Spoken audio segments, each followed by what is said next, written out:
Well, the time is just headed for 8:48, and we're going across to Uganda, to Kampala. In particular, we're talking with Ugandan-based journalist and editor with Kigezi News, Musinguzi Goodluck, and we're talking about the main opposition leader, Bobi Wine, who was reportedly shot and injured during an altercation with police in Kampala.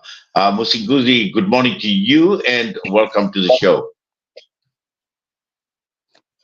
Thank you. Good morning from Kampala.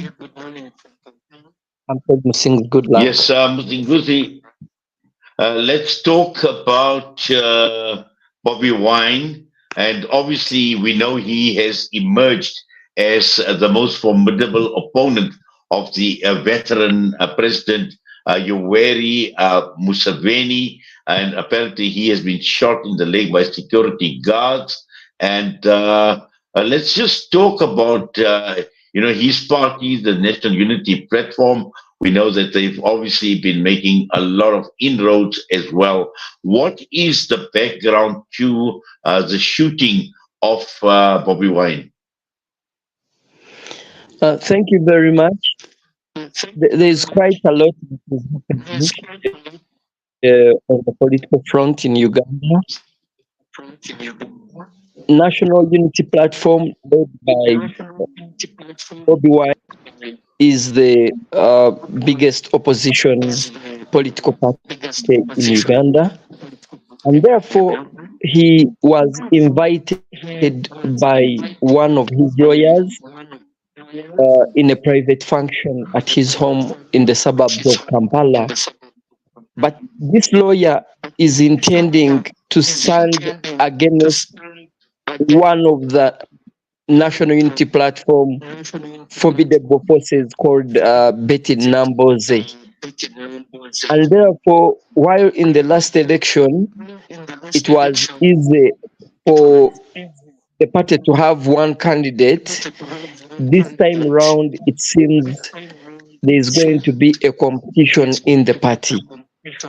And therefore, he attended a private function, but on his way going, definitely when people, especially the young people, when they hear Bobi Wine is in an area, they tend to come out on the streets to give him shouts, to give him these signs and maybe communicate politically without him sometimes holding these rallies.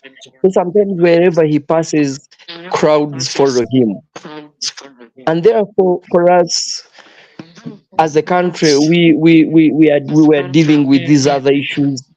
All of a sudden, news started streaming in that the leading opposition candidate or member or leader had been shot.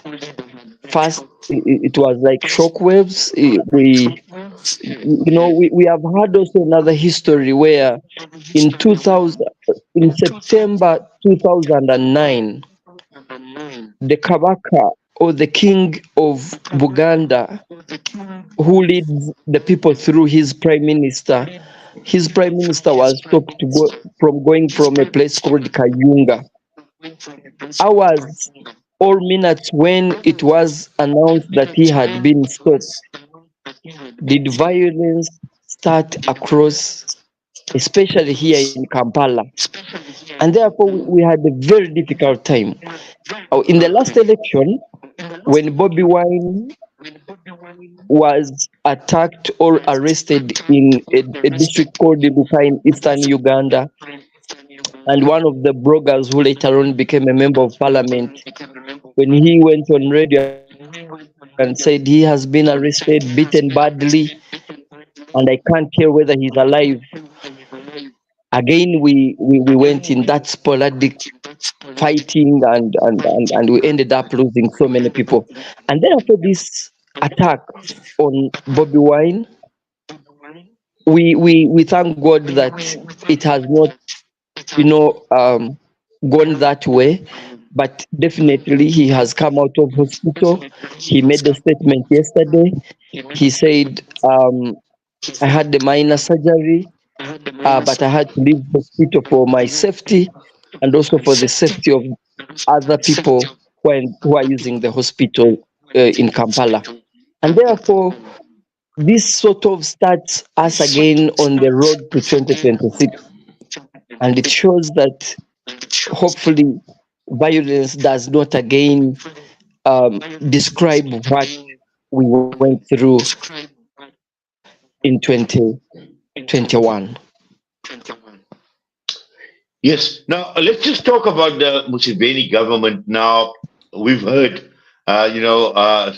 stifling opposition, also looking at opponents, human rights activists that have come under a lot of pressure. Now, obviously, this has been denied by the Museveni government, and also looking at Bobi Wine. Himself as a personality, we are led to believe that he's got huge support. He's very, very popular, particularly among the youth in Uganda, and not afraid to speak truth to power. We've heard of his criticism of the government as well. Is he seen as a danger to the government, and this is the reason why perhaps he was shot? Definitely, he's a formidable power. He has almost 60 members of parliament affiliated to National Unity Platform in parliament. And actually, this in the last almost 40 years, when President John Museveni took power, it is when we have had a political party have the biggest number. Of course, the numbers are more than 500, which also shows it's not yet there. But definitely, when Bobi Wine goes somewhere, he attracts crowds. He is a musician whose music, even up today, when you go through the countryside of Uganda, even in the capital city, you hear most people playing it, and therefore that one keeps him on the minds of people. And so there are people who think that he should be able to speak for them, especially when things are not right. Now, recently we have had a challenge of corruption, and when this corruption allegation started in Parliament, unfortunately, uh, one of his chosen leaders to lead Parliament, who was the former leader of opposition, was named, and therefore the party and Bobi Wine came out to condemn this person for taking a service award, which they think he shouldn't have done. And therefore, they are steadfast on corruption, but they have also not had a good time in mobilizing, especially also out of Uganda, out of central Uganda, because most of his political clout was in central Uganda and partly eastern Uganda. And therefore, if he is given leverage to organize and get the resources that he wants, he could be a big threat. But our political dynamics again in this country, they're a little bit of different. We have so many people who use religion, tribe, and all these other issues. So again, me as a person, as a journalist, I see him as a formidable person. But when he speaks, he appoints the leader of opposition. He appoints people on critical oversight committees of parliament, and therefore he is a force to reckon on. And therefore, though the police yesterday tried to show some video footages from the CCTV cameras which were put on the roads, I think there must have been some altercation that happened before, but that one doesn't qualify. Now, what the country is waiting for is a thorough investigation, and most especially, I don't know whether the Bobby Wine's group will accept police which was involved to be the one doing the investigation. unless I haven't had them ask for an external independent group to come and investigate what happened. But definitely the debate is on. Different sides have different ways of, but there are video clips. The video clips show what happened, and we are lucky that it was not a gun. If it was a gun, maybe it would have been fatal, and maybe it would have set us on a different course, like the events of 2009, when just a mere announcement of stopping the prime minister of the kingdom of Uganda started a bitter fight in Kampala that led to the death of so many people.